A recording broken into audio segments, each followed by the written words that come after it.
Nous sommes à Arveire. Et de ce côté, il y a Libourne. Voilà. La route qui mène directement sur le pont, le vieux pont de Libourne. Donc ici, j'avais filmé en fait parce que il y avait des orchidées bouc que nous trouvions sur le bord de la route là. Et je disais donc que je craignais que ces orchidées soient détruites. En fait, il ne s'est pas passé une semaine sans que... Enfin, une semaine après, ces orchidées ont été broyées, voilà. Alors, donc, il y avait deux orchidées au départ. Donc, elles sont toujours là, les deux orchidées. Voilà, je crois qu'il y en avait une qui était déjà en fleurs, l'autre qui était en début de floraison et était à peine en début de floraison, voilà. Donc, voilà les deux orchidées qui sont présentes. Donc, elles ont échappé au broyage. Elles sont rares du passage du tracteur. Ici, il y a un passage d'un tracteur qui était déjà passé. Enfin, il y a un tracteur qui est déjà venu broyer la végétation. Donc, il y avait une bande broyée ici. Mais apparemment, c'était pas suffisant. Pas suffisant du tout. Pour ceux qui s'occupent, entre guillemets, qui s'occupent d'ici de l'environnement. Donc, il y a un autre passage qui a été fait. Et tout ce qu'il y avait ici comme fleurs, orchidées, les orchidées pyramidales, ont été broyées, voilà. Nous voyons plus de ces fleurs mauves, les orchidées pyramidales. Alors nous arrivons ici, là, juste au pied de la rambarde de sécurité, là. Et là nous avions un groupe d'orchidées bouc, voilà, qui était ici. Et donc là, il reste quelques orchidées pyramidales, là. Ils sont en fin de floraison, là. Quitte à la limite du passage. Donc ils ont refait un autre passage ici, derrière la rambarde de sécurité. Oh là là, quelle utilité! Donc les orchidées bouc qu'il y avait ici, voilà ce que sont devenus les orchidées bouc, voilà. Voilà, ça s'est fait, nous sommes le 10 juin, ça s'est fait il y a 3 jours. C'est fait lundi, le 7, là. Non, ça s'est fait lundi 8, je pense. Ah non, ça s'est fait... oui, ça s'est fait lundi 8. Ouais. C'est fait il y a 2 jours, là, je pense. Voilà, donc, toutes les orchidées qu'il y avait ici, là, 1, 2, 3, 4, 5, 6, les 6 orchidées bouc qu'il y avait ici, ont été, coupées. Voilà. Pour rien, bien sûr, pour rien. Ça sert à rien de faire ça, voilà. C'est assez bizarre la manière dont on les a été coupées. Elles ont été coupées à une certaine hauteur. C'est très bizarre, c'est pas habituel pour les engins qui broient ici. Habituellement, ils broient beaucoup plus bas. Voilà. Bon, voilà, il y a un engin qui est passé ici. La personne qui a broyé n'a pas pu faire autrement que de voir ces orchidées bouc, qui étaient vraiment largement plus hautes que les autres herbes. Qui faisait 1 mètre de hauteur à peu près. Donc elles ont été coupées là, voilà. Voilà ce qui reste des orchidées bouc qu'il y avait ici. Donc ici ils ont fait un passage. Voilà, bien derrière la rambarde de sécurité, pour rien bien sûr. Pour absolument rien du tout, voilà. Voilà. Je sais pas si c'était fait là comme ça là. Je regarde sur la vidéo que j'ai fait là. Que j'ai fait le 30 mai. Donc il y a une autre vidéo le 30 mai à propos des orchidées bouc. Voilà, donc ici ils ont bien broyé là. Alors est-ce qu'ils ont fait un passage, je me souviens plus, un autre passage, je me souviens plus. Ils ont bien broyé 4 mètres là de descente. Voilà, pour broyer la végétation, ça sert strictement à rien. Voilà. Ce que j'ai remarqué en passant, je sais pas si j'ai vu la dernière fois. Bon, c'est qu'ici il y a une autre orchidée bouc. Là dans la grande pente là. Alors ce qu'on peut remarquer c'est aussi leur manière de vouloir absolument dégager les poteaux là, les panneaux indicateurs de manière absolument stupide, puisqu'ici ils coupent l'herbe qui fait 20 cm sous un panneau qui fait 1 mètre, voilà. Voilà, 20 mètres avant le panneau ils coupent tout pour rien. Voilà, donc l'orchidée bouc que j'avais peut-être pas vu la dernière fois. c'est une belle orchidée, une belle taille. Celui-là sur le bord. Voilà. Très jolie. Hein. Ah, celle-là elle est bien haute, elle fait plus d'1 mètre je pense. Voilà. Cette belle orchidée bouc. Donc là aussi il est à craindre que cette orchidée. Bon, je montre le bas pour montrer que c'est la même chose que ce qui est coupé là-bas, les 6. Je crains bien que cette orchidée soit broyée par un engin d'ici quelques temps. Encore une fois pour rien. Parce qu'ici ils ont l'habitude fâcheuse de faire des broyages des bords là. Ici dans la descente, pour rien, voilà. Ça sert à rien de faire ça là, la visibilité est extrêmement bonne. Qu'il y a 1 mètre d'herbe ou même 1,50 m d'herbe. Ou 1 mm comme ils ont l'habitude de la laisser. C'est pareil, la visibilité est toujours bonne, voilà. Allez, nous allons voir après ce qu'il y a un peu plus loin, là à peu près 500 mètres sur ce côté là, ou 1 km. Ce qui reste c'est des orchidées qui habitent, voilà.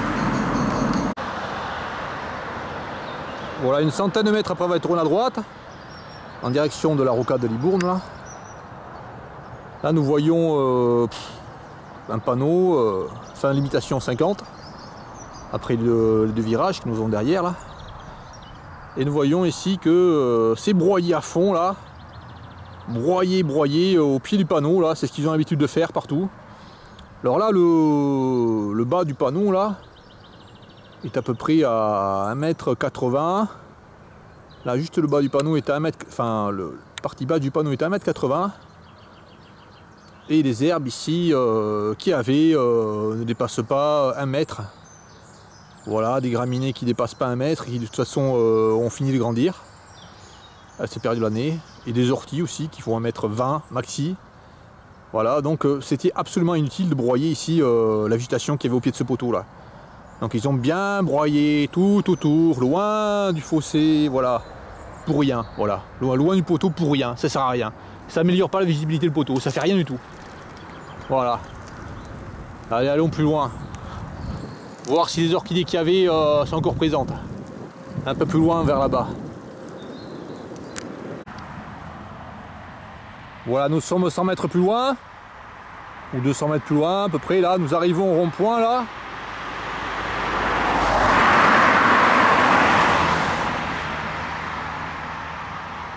Donc qui permet de retourner vers la rocade de Libourne.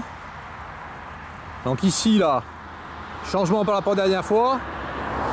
Ce qu'il y avait la dernière fois, donc le 30 mai, c'était un broyage à peu près de 1,50 m là, de l'herbe. Et là ils ont rajouté une couche, voilà. Il y a 1,50 m, 2 mètres, hop là, 2 mètres de plus, voilà. Donc ici, considérer que la visibilité n'était pas bonne, parce qu'il y avait une herbe qui faisait 50 cm, voilà. Comme si les voitures n'étaient pas plus hautes que 50 cm. Voilà, donc ils ont encore broyé. Et ici, il y avait les 7 orchidées bouc. Alors le lointain des orchidées bouc, c'est Imantoglossum, non, Imantoglossum hirsinum, voilà. I avec un H. H-I-M-A-N-T-O-G-L-O-2-S-U-M. Hirsinum, H-I-R-C-I-N-U-M. Donc elles étaient par là, les orchidées, voilà. J'ai dépassé l'endroit. Voilà, les orchidées bouc se trouvaient ici, là, voilà. Un groupe de 7 orchidées qu'il y avait ici. Et comme ils ont décidé de broyer l'herbe depuis la route ici, là, jusqu'à 1, 2, 3, 4 mètres de la route à peu près, 3,50 m, 4 mètres, eh ben, les orchidées qui se trouvaient ici, là, à cet endroit, ont été pulvérisées, là. On les voit même plus, là. Voilà, donc ici il y a un broyat d'herbe. Donc en plus c'était très vert ici. Ça permettait de maintenir la fraîcheur du lieu. Et maintenant nous allons avoir un endroit très sec avec de l'herbe ici très sèche. Car il va faire chaud là. Il y a une période de la canicule de 3 jours là. Là aujourd'hui là il a fait humide. Mais là il va faire sec après, donc toute cette partie de route là va être sèche. Au lieu de rester verte comme elle était. Voilà, donc ici, il reste 2 orchidées sur 7. Voilà. Voilà, toutes les autres ont été bien broyées. On peut même pas avoir un petit morceau d'orchidée ici. Tellement qu'elles ont été broyées là. C'est coupé en tout petits morceaux là. Voilà. J'ai beau chercher, hein, je vois plus rien. Hein. Quand il passe avec les engins, il broie tout. On voit plus rien du tout. Voilà. J'ai de chercher les tiges, mais je vois rien. Non, toujours est-il là que les orchidées qu'il y avait ici, les orchidées bouc, ont disparu. Voilà. Je cherche un peu plus loin, voir si j'en vois d'autres. Mais je pense qu'il y avait ce groupe de 7 et tout. Il n'y en avait pas d'autres. On voit la largeur énorme là, à laquelle ils ont coupé l'herbe. Et on voit bien sûr que là, le haut des poteaux là, qui indique là, aire de covoiturage, là ça se trouve à peu près à 2 mètres de hauteur là, le bas du panneau. Hein.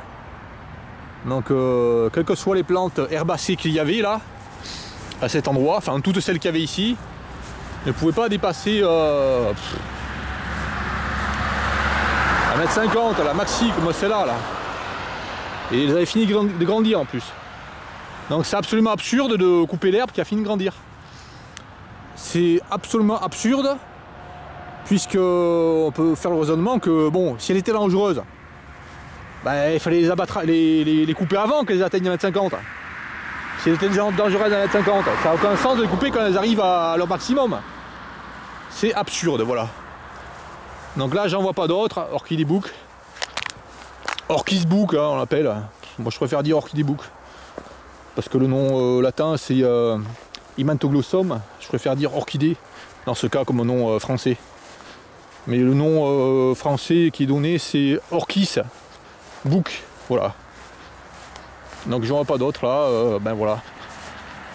Donc, les orchidées bouc, elles sont pas très communes. Hein, on en voit à des endroits. On peut en voir dans des prairies qui sont pas broyées. Des prairies à vaches qui ne sont pas broyées impitoyablement. On peut en voir sur le bord des prairies seulement. À une dizaine de kilomètres d'ici, ou enfin dans le coin là, dans la région Libournais. Dans le Libournais, on peut en voir de temps en temps. Je connais une prairie où il y en a sur 1 hectare, il y en a une 50aine autour. Par contre, il n'y a pas eu un broyage, un fauchage. Même pour faire des meules de foin, il n'y a pas eu un fauchage au mois de mai à cet endroit. Il semblerait qu'il y ait un fauchage très tardif. Et même qu'il y ait un fauchage qui ne soit pas fait tous les ans. Ce qui est déplorable, ce qui se passe dans de nombreuses parcelles, c'est que les agriculteurs, je ne sais qui, je pense que c'est les agriculteurs, font un... On a une jolie centaure ici. Font un broyage sur leur champ pour éviter que la bordure du champ ne soit gagnée par les broussailles. Bon, c'est tout à fait, ils peuvent faire ça, hein. Tout à fait normal qu'ils fassent ça s'ils veulent maintenir une prairie. Mais ce qu'ils font, c'est faire ce broyage souvent de manière absurde, pile au mois de mai, au moment où il y a beaucoup d'espèces d'orchidées qui sont en pleine floraison. Donc ils coupent les fleurs d'orchidées et empêchent ainsi qu'elles se multiplient. Voilà. Donc là ils coupent les espèces d'orchidées comme l'orchidée bouc, mais ils coupent aussi d'autres orchidées comme l'orchidée pourpre par exemple. Orchis purpurea, par contre là c'est vraiment le nom latin orchis. Voilà.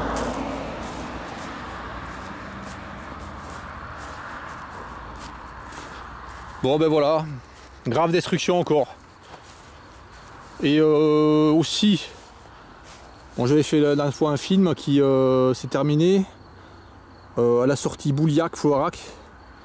Donc là il y avait des orchidées, un petit groupe d'orchidées. J'ai remarqué que sur la rocade à cet endroit là, il y a une vingtaine d'orchidées là. Entre la sortie numéro 24, la sortie Bergerac, et entre la sortie et entre le pont d'Arsin là. côté intérieur rocade, il y a une vingtaine d'orchidées. Alors là, je pense que c'est au petit... enfin, ça peut être n'importe quand, je pense, en fonction de leur calendrier, ceux qui font les broyages. Peuvent être broyés alors qu'elles sont en train de... en train de fleurir, ou alors, lorsque les graines sont en train de se maturer, voilà. Ça peut se faire n'importe quand le broyage. Il n'y a pas de règle, finalement, je pense. Je pense qu'il n'y a pas de règle. Je pense qu'il faut ça n'importe quand. Voilà. Derrière les... souvent derrière les arrêts de bus, il y a beaucoup de fleurs de belle taille, parce qu'ils font moins de broyage. Donc c'est plus joli derrière les arrêts de bus, j'ai remarqué. Voilà, comme ici là. Voilà, nous avons des mauves ici. Alors la mauve, ça permet, enfin une valvacée là, ça permet aux papillons, la belle dame, de se reproduire. Voilà, ici nous avons ici des petits coloptères, des cantharides, ah mince, qui s'accouplent là. Voilà, nous avons des chardons. Voilà, une certaine richesse en fait, à des endroits. Malheureusement, plein d'endroits qui sont de cette même configuration là. Une route, une vingtaine de mètres plus loin à la vigne. À plein d'endroits dans la Médoc, ce qui se passe, c'est que toute la partie herbeuse est broyée à 100% là. Donc ici, je sais pas ce qu'ils vont faire. Voilà. Et là, ce qu'on peut remarquer, c'est que, à contrario, alors, j'espère que la voiture passe là. A contrario, là, sur les endroits comme ça, voilà, nous observions qu'il y a une quantité phénoménale de ces plantes là, les herbes de la pampa, ici là. Bon, celles-ci, elles poussent depuis des années, depuis 10 ans. Elles font des graines, des milliers de graines qui s'étendent, qui vont germer jusqu'à 20 km d'ici quand il y a du vent. Et là, on peut s'apercevoir que là, bien que ça soit à 5 mètres de la route, c'est pour celles-là, là, rien n'est fait. Elles sont laissées, il n'y a personne qui vient les couper. Alors que c'est une plante invasive, nocive. Strictement rien n'est fait. Il semblerait même qu'il y ait un passage d'un engin. Là, en fait, ils font un petit passage ici, là. Hop là. Un petit passage ici, ils taillent bien. Ils considèrent ça comme un joli jardin, voilà. Donc ici, 100% là, au sol, 100% de la surface est occupée par l'herbe de la pampa. Cette plante invasive qui vient d'Amérique du Sud, voilà. Donc là, ils font un broyage là, du fossé, on ne sait pas pourquoi, ça sert strictement à rien. Hein. De toute façon, l'herbe ici, elle est courte, la visibilité est très bonne, mais par contre, tout ce qui est plante invasive, il laisse bien là. Voilà. Voilà la stupidité extrême ici. Des manières dont sont gérés les lieux. Et là, on trouve des centaurées, voilà, c'est rare. Hein. Voilà, cette plante, elle est abondamment broyée dans la région. Ce qui fait que l'humidité de centaurée, même s'il y en a encore pas mal, leur effectif des risques de diminuer vraiment. Voilà.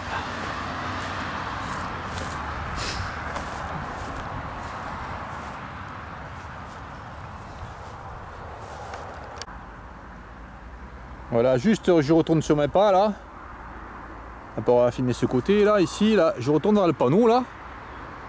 Ah, communauté de communes du sud Libournais. Oh là là. Là nous avons un panneau là.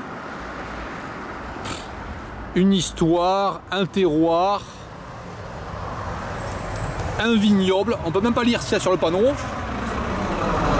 Franchement, là je pense que s'il y avait ici des herbes sauvages ici là, qui poussaient, même je pense que s'il y avait des orchidées qui poussaient ici à ce pied là, de ce panneau, elles ne seraient pas restées longtemps, il y aurait quelqu'un qui serait venu tout broyer au rotophile. Voilà. Comme c'est une plante qui est considérée comme une plante de jardin, pour les gens qui s'occupent d'ici là, plante sacrée quoi, ils y touchent pas. Donc là, bien que ce soit une plante qui cache la vue d'un panneau, qui soit près de la route, la plante est laissée, voilà, est considérée comme plante noble, alors qu'en fait c'est une plante invasive, néfaste à l'environnement, extrêmement néfaste à l'environnement, parce qu'ici, en plus elle fructifie là, en plus on voit rien du tout là, on voit strictement rien du tout de ce côté de ce qui est écrit sur le panneau. En plus elle dégrade le panneau là, en faisant des tiges qui forcent contre le panneau. Donc ici, je disais qu'elle était extrêmement néfaste, puisqu'en fait elle prenait la place des plantes ici autochtones. Donc ici bien sûr c'est un endroit où il pourrait très bien pousser là, sur ce sol, de nombreuses orchidées bouc ou d'autres orchidées. Il pourrait pousser des centaurées, toutes sortes de plantes qui permettent la vie du papillon. Mais ce qui remplace ces plantes intéressantes pour la vie, pour la biodiversité, ce sont ces herbes de la pampa, qui quand elles se trouvent à un endroit finissent par vraiment tout envahir et ne laissent aucune place aux autres plantes. Voilà.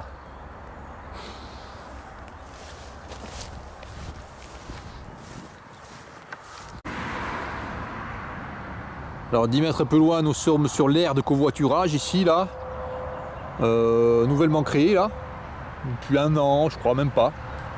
Donc ici malheureusement ça a été fait, cet endroit, depuis peu, donc ils sont pas encore occupés de entretenir, ce qu'ils appellent entretenir l'endroit là. En général quand ils font un aménagement comme ça, une aire de covoiturage, ils viennent ensuite s'occuper des alentours un peu plus tard pour entretenir, voilà. Donc pour l'instant là, ce que nous voyons c'est une belle végétation. Nous voyons que c'est vraiment un sol là qui est nouvellement travaillé là. Donc on voit que c'est neuf, hein, cette aire de covoiturage là. On voit que le goudron est neuf. Donc pour l'instant ce qui pousse ici ce sont des plantes sauvages, intéressantes, hein, il pousse de l'oseille, tout ce qui permet en fait de la vie. Il pousse des cardennes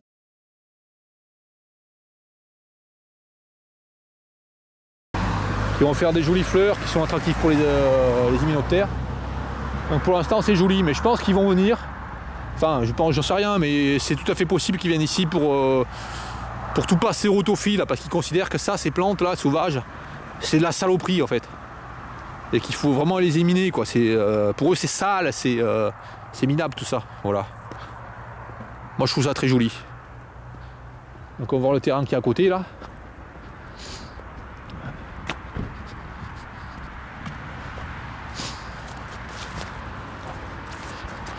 Bon, ce terrain ils n'y ont pas touché, hein, voilà.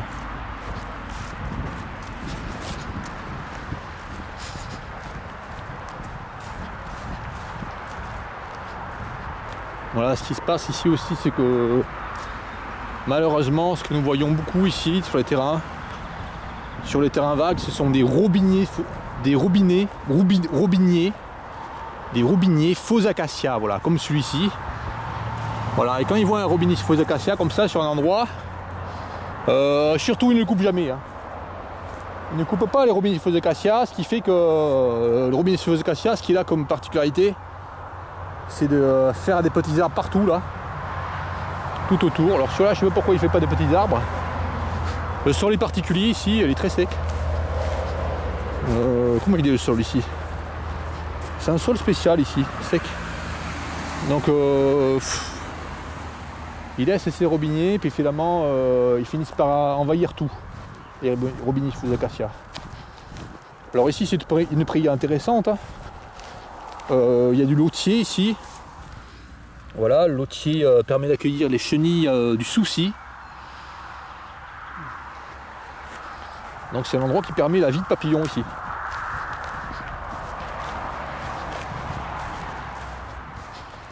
Bon, c'est un endroit qui est resté sans broyage pendant des années ici, je pense. Puisqu'on voit en tout cas, enfin depuis quelques années, puisqu'on voit ici les derniers séchés, voilà. Ça c'est la preuve qu'ici ils n'ont rien fait l'an dernier. Voilà. Malheureusement dans un endroit comme ça, ce qu'on voit souvent, encore et encore, partout dans la région, mais partout, Encore là, il n'y en a pas beaucoup, les endroits il y en a beaucoup plus. Ce sont ces herbes de la pampa là. Voilà, il y a encore des gens qui continuent à planter ça dans leur jardin. Et même à des endroits sur le bord de la rocade, on voit pas loin du pont Aquitaine, on voit qu'il y a des triangles d'échangeurs autoroutiers là, qui ont été il y a quelques années seulement plantés, enfin qui ont été aménagés, comme ils appellent aménagés, avec des plantations de herbes de la pampa. Absolument ridicule. C'est absolument ridicule. Voilà. Moi, je montre le sol comme il est ici là. C'est un sol sec ici là. C'est particulier. Voilà. Bon, ben voilà. J'ai mis sac. Voilà, Bordeaux. Voilà. Oui, toujours au même endroit là. Il commence à faire nuit là, il est 21h43. Toujours au même endroit. Ce que l'on voit là ici, ce sont des arbres ici là. Des grands arbres qui poussent en hauteur là. Et un engin qui est venu broyer le bord de l'arbre là. Toute cette partie alors qu'elle n'empiétait pas du tout sur la route, elle était loin de la route. Hein. Bon, ces arbres ce sont des... Alors soit des mûrisiers, soit des cerisiers retournés d'état sauvage. Peut-être des merisiers, je sais pas. Enfin, il faut voir la taille des feuilles. Donc on voit ici les petites cerises. Hein. Bon. Qui sont très amères. Même mûres, elles sont amères. Je pense que c'est des merisiers, ça. Alors, ce qu'ils ont fait ici, c'est massacrer les arbres, c'est affreux. En voilà. Tout simplement pour gagner 2 mètres, alors que l'arbre là il est à 6 mètres de la route. Autrement dit, s'il n'y avait rien fait ici, les arbres, les branches seraient à 4 mètres de la route, comme celles qui sont un peu plus décalées sur le côté là. Voilà, donc ils ont tout massacré ici. C'est nul quoi, c'est affreux.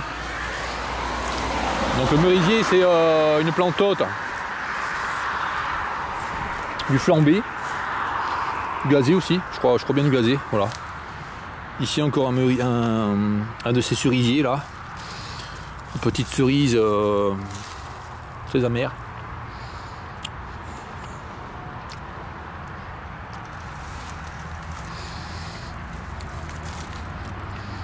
Bon voilà pour faire des gâteaux justement.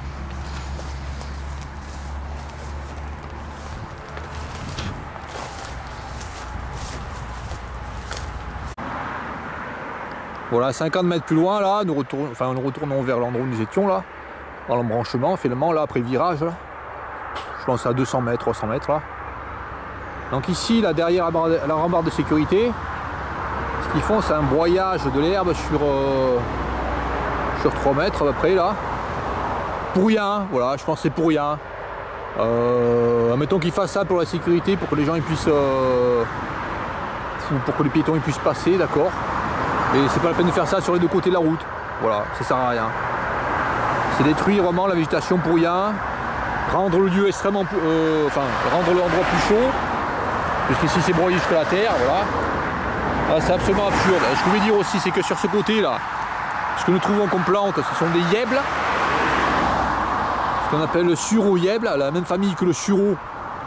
Même famille de plantes que le sureau, mais ça c'est une plante herbacée. Contrairement au sureau qui est une plante ligneuse, qui est un arbre. Donc là ici c'est du sureau-yèble, et cette plante, le sureau-yèble là, qui ont des fleurs qui fleurissent tout l'été. Hein. Les floraisons s'échelonnent tout l'été, donc ça fleurit très longtemps. Ces fleurs sont vraiment fréquentées par les cétoines, sont fréquentées par de nombreux insectes.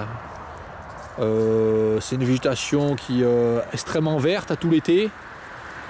Qui fournit, qui laisse les lieux frais, et cet endroit, enfin ce genre de plantes là, ces plantes, les yèbles, sont vraiment extrêmement broyées partout, et il y a beaucoup moins de yèbles qu'il y a 10 ans. Voilà. Puisque les endroits comme ça où il y a des yèbles ont été remplacés à plein d'endroits par des endroits qui sont broyés comme ça en permanence. Et ce qui repousse à la place des yèbles, ce sont des graminées.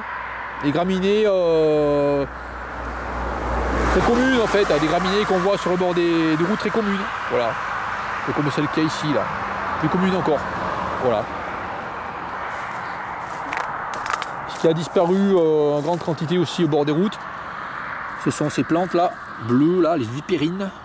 Enfin une boraginacée, je ne sais pas si celle-là c'est une vipérine. Voilà, ça fait des fleurs très jolies. Aïe, ça pique un peu. Ça a des tiges un peu velues là. Donc ça fait des fleurs bleues qui attirent vraiment beaucoup les bourdons, les abeilles. Et ça, ces plantes qu'il y avait sur le bord des routes, surtout les endroits secs, ben, elles sont moins nombreuses parce qu'en fait ici on voit que c'est broyé là.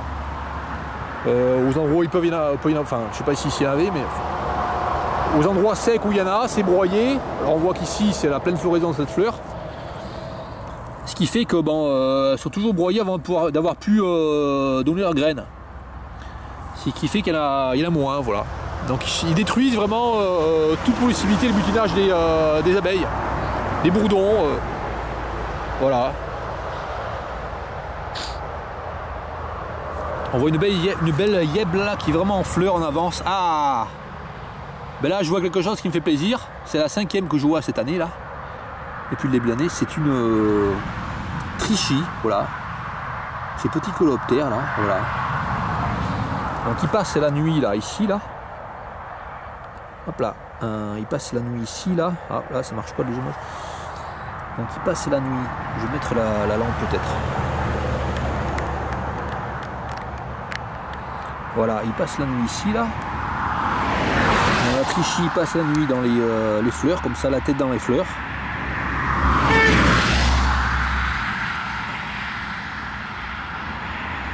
Voilà. C'est un insecte floricole qui fréquente beaucoup les yèbles. Malheureusement, ils éliminent les yèbles. Ce qui fait que cet insecte doit... Enfin, il est possible qu'il soit en régression, voilà. On en voit de temps en temps, mais c'est pas très commun. Je ne sais pas si c'était commun autrefois aussi. Voilà. Une trichie qui fait à peu près 1 cm jusqu'à 1,2 cm de longueur. Voilà. Alors aussi quand ils font les broyages des bords de route, quand ils font les broyages, ce qu'ils font souvent le matin à 7 h, ou même quand ils font les broyages de nuit, parce qu'ils aussi ils font des broyages de nuit des bords de route. Ce qu'ils font, c'est tuer tous les insectes comme ça qui sont en train de dormir sur les fleurs. Enfin, qui passent la nuit sur les fleurs immobiles comme ça. Voilà, les insectes comme ça à partir de la soirée là, s'il fait un temps un peu gris, c'est un peu plus tôt, mais en soirée là, ils se mettent sur les fleurs. Que ce soit les coléoptères, les épidoptères, ils se mettent sur une fleur ou une tige de graminée, ils attendent. Le lendemain matin, qu'il fasse un peu plus chaud, que la rosée s'en aille, voilà. Donc s'ils font les broyages de route le matin à 7 h, avant qu'il commence à refaire chaud, parce que souvent au mois de juin, au mois de juillet, au mois d'août, surtout au mois d'août, souvent le matin il fait frais, il peut faire moins de 10 degrés. Donc les insectes ils sont sur les fleurs et ils se font broyer par les engins. Parce que là il faut dire que les engins qui font le broyage là, ce sont des engins avec des marteaux qui sont au bout de chaîne. Et ces marteaux au bout de chaîne qui font à peu près 15 cm, des grosses chaînes, ces marteaux viennent de fouetter la végétation extrêmement fort. En fait, c'est pas un broyage, c'est un écrasement, un fouettage, écrasement, broyage de la végétation qui se fait là. Voilà. Donc forcément, ils tuent les insectes là. Un insecte ne peut pas résister à une telle pression de ces marteaux qui sont sur des roues qui tournent très vite là. Voilà. Donc ils détruisent la végétation. Et en plus, les insectes qu'il y a dessus, quand ils font ça le matin à 7 h. Donc quand ils font ça un peu plus tard, quand il fait soleil, c'est différent. Beaucoup d'insectes peuvent s'envoler. Notamment les papillons, avant que l'engin arrive sur les fleurs. Voilà. Certains ne peuvent pas s'envoler, mais il y en a beaucoup plus qui s'envolent. quand ils font ça, quand il fait soleil. Quand disons il fait 20 degrés, quand il fait chaud. Bon là ce que l'on voit encore, c'est pas une trichie là. C'est une petite cétoine noire, là, une cétoine funeste. Bon, il y a toujours beaucoup de coloptères sur ces fleurs de yèble. C'est la fleur à coloptère en fait, la yèble. Quand il y a des cétoines à des endroits, on peut voir vraiment beaucoup de cétoines sur les yèbles. Je parle des cétoines dorées. Voilà. Donc ici, à 2 mètres de la route, hein, derrière la barre de sécurité, à 2,50 m de la barre de sécurité, 1,50 m, 3 mètres, sur les yèbles, on trouve des coloptères, on trouve de la vie. Voilà. Donc tous les endroits comme ça que l'on voit, même au bord de la rocade, où ils suppriment la yèble sur 5, 6, 10 mètres, 20 mètres des fois, au bord des routes, ils détruisent toute cette vie, tous ces insectes qui pour certaines espèces sont peu communes. Voilà.